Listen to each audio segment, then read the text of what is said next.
Hi friends, तो अब हमने इस वीडियो में एंटी एरिथमिक ड्रग्स के बारे में पढ़ना है, जिसके लिए हमें सबसे पहले इसका कंसेप्ट आना चाहिए। ठीक है, तो ये देखो, रेस्टिंग मेम्ब्रेन पोटेंशियल, वेंट्रिकल के एक्शन पोटेंशियल की बात हो रही है। तो रेस्टिंग मेम्ब्रेन पोटेंशियल इसकी होती है -85 मिली वोल्ट्स। फिर क्या होता है, फेज़ 0, 1, 2, 3 और 4। ठीक है, 0 क्या होता है, सोडियम की इन्फ्लक्स की वजह से सडन डीपोलराइजेशन होती है। ठीक है, उसके बाद स्लो पोटाशियम ईफ्लक्स होता है, मतलब अगर सोडियम अंदर आएगा तो ज़्यादा पॉजिटिव तो हो ही जाएगा, पर फिर धीरे धीरे थोड़ा थोड़ा पोटाशियम बाहर निकलता है, मतलब प्लस कम होता जाएगा, है ना। तो ये होता है फेज़ 1, स्लाइट रीपोलराइजेशन, थोड़ी सी। फिर ट्रांजिएंट कैल्शियम इनफ्लक्स होता है, पोटाशियम का स्लो इफ्लक्स चलता रहेगा पर एकदम से पोटाशियम अंदर आने लग जाएगा, ये फेज़ 2 है। तो इसमें प्लेट्यू आ जाता है। ठीक है, उसके बाद फेज़ 3 होता है, जिसमें कैल्शियम चैनल बंद हो जाते हैं और पोटाशियम का इफ्लक्स चलता रहता है, तो परसिस्टेंट रिपोलराइजेशन। और फिर ये फेज़ 4 रेस्टिंग पोटेंशियल हो गई। यहाँ क्या होता है, पोटाशियम की परमिएबिलिटी होती है हाई, क्योंकि लीकी पोटाशियम चैनल्स हैं, तो negative resting membrane potential maintained रहती है। और इसमें दोबारा एक्साइटेशन होने में, मतलब ये होता है 200 मिलीसेकंड का फ़र्क। ये होता है इफेक्टिव रिफ्रैक्टरी पीरियड, ये बड़ा होता है ताकि कार्डियक मसल टेटेनाइज ना हो सके। अब मैं आपको एंटी एरिथमिक ड्रग्स बताती हूँ।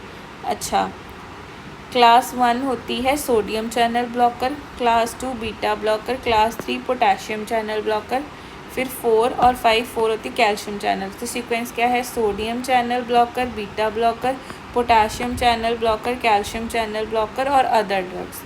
तो अब अगर सोडियम चैनल ब्लॉकर की बात करें, मतलब फेज़ 0 अफेक्ट होगा, तो ये देखो 1A, B, C तीनों में फेज़ 0 को अफेक्ट कर दिया है इन्होंने। ठीक है, उसके बाद 1A होता है, अच्छा अब 1A, B, C potassium channel पे क्या असर है। 1A पोटाशियम चैनल को ब्लॉक करता है और 1B ओपन करता है। पोटाशियम चैनल का असर मेनली यहाँ पे होगा। ठीक है, तो अगर पहले वाले ने उसको ब्लॉक किया तो वो भी लेट हो जाएगा। ठीक है, दूसरे वाले ने उसको ओपन किया तो वो जल्दी हो जाएगा, और तीसरे वाले ने कुछ नहीं किया तो वो वहीं रहेगा। ठीक है, और उसके अलावा ये तो डिले ही होगा दोनों में। ठीक है, तो अब मैं आपको एक सिंपल लॉजिक बताती हूँ। अगर पोटाशियम चैनल वाला लेट करेंगे तो एक्शन पोटेंशियल की ड्यूरेशन भी बढ़ेगी और क्यूटी भी प्रोलॉन्ग होगी।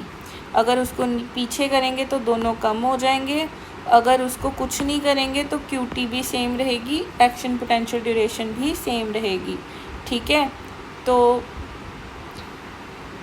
अब लास्ट में हम थर्ड थे वो थे सिर्फ पोटाशियम चैनल ब्लॉकर। अब इसमें सोडियम का कुछ नहीं है, तो सोडियम वाला तो वहीं रहेगा पर पोटाशियम वाला दूर चला जाएगा, तो क्यूटी और एपीडी प्रोलॉन्ग हो जाएंगे। ठीक है, ये अब हमें सारा कंसेप्ट समझ आ गया। अब हम बस इसको थ्योरी को याद कर लेंगे, ड्रग्स के नेम्स को।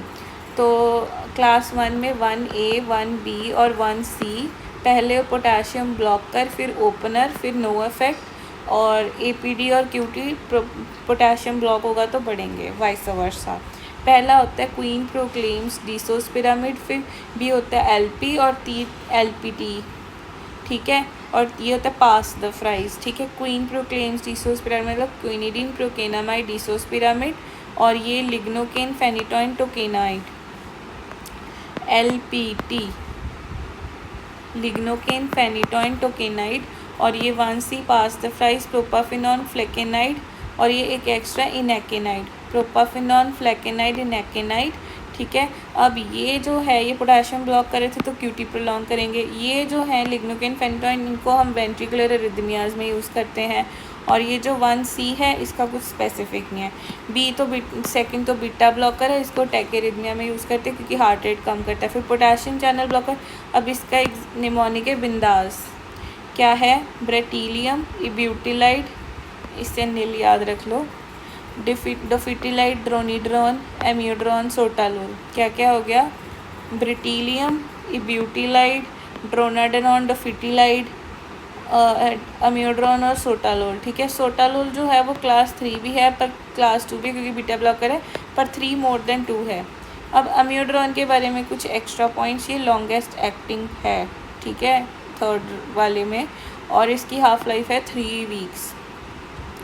इसका मैकेनिज्म ऑफ एक्शन क्या होता है, सोडियम चैनल को ब्लॉक भी करता है। देखो पोटाशियम चैनल ब्लॉकर तो इसका मेन एक्शन है, पर ये सोडियम चैनल को भी ब्लॉक करता है, ठीक है, और ये इसको भी, बीटा को भी ब्लॉक करता है, और कैल्शियम चैनल को भी। मतलब इन शॉर्ट ये चारों के मैकेनिज़म्स इसमें हैं, बस जो बीटा ब्लॉकर है वो नॉन कम्पैटिटिव है ये, ठीक है। अब आ जाते हैं कैल्शियम चैनल ब्लॉकर्स पे। इसमें होते हैं एल टाइप, वेरापामिल, डिल्टियाज़म, डाइहाइड्रोपिरिडिन्स हम यूज़ नहीं करते हैं। इनको भी टैकेरिथमियाज में देते हैं, इनको पर बीटा ब्लॉकर के साथ नहीं कंबाइन करें, क्योंकि बहुत ज़्यादा हार्ट रेट कम हो जाएगा और ये भी ब्लॉक हो जाएगा, तो फिर प्रॉब्लम आ जाएगी। अदर्स में आ जाते हैं डाइजॉक्सिन, एट्रोपिन और एडिनोसिन। डाइजॉक्सिन, एट्रोपिन और एडिनोसिन। डाइजॉक्सिन तो हमें पता है एट्रियल फिब्रिलेशन में हमने पढ़ा था कि वेगोमाइमेटिक एक्शन करता है, ठीक है। एट्रोपिन ड्रग ऑफ चॉइस है, ठीक है, क्योंकि ये हार्ट रेट कम कहाँ है, जब एवी ब्लॉक हो जाए या हार्ट रेट कम हो जाता है तब एट्रोपिन ड्रग ऑफ चॉइस है। और adenosine shortest acting anti arrhythmic है, जिसकी half life less than 10 second है, और ये PSVT के लिए ड्रग ऑफ चॉइस है।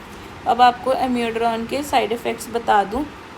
इसका निमोनिक है, the periphery of my lung liver cornea is photosensitive. The periphery of my lung liver cornea is photosensitive, ठीक है। तो द से थायराइड, हाइपो हाइपर दोनों करता है, ठीक है, क्योंकि 40% आयोडीन अम्योड्रोन में होती है, आयोडीन। पेरीफेरी ऑफ मतलब पेरिफेरल न्यूरोपैथी, MI से myocardial, depression, lung fibrosis, liver toxicity, corneal deposit, ceruloderma, blue man syndrome, photosensitivity to rash to sun, rash on exposure to sun, blue man syndrome. Thyroid disorder, hyper hypo क्योंकि 40% iodine है, peripheral neuropathy, myocardial, depression, lung fibrosis, liver toxicity, corneal deposits और ceruloderma, और ये rash, photosensitivity, that's it.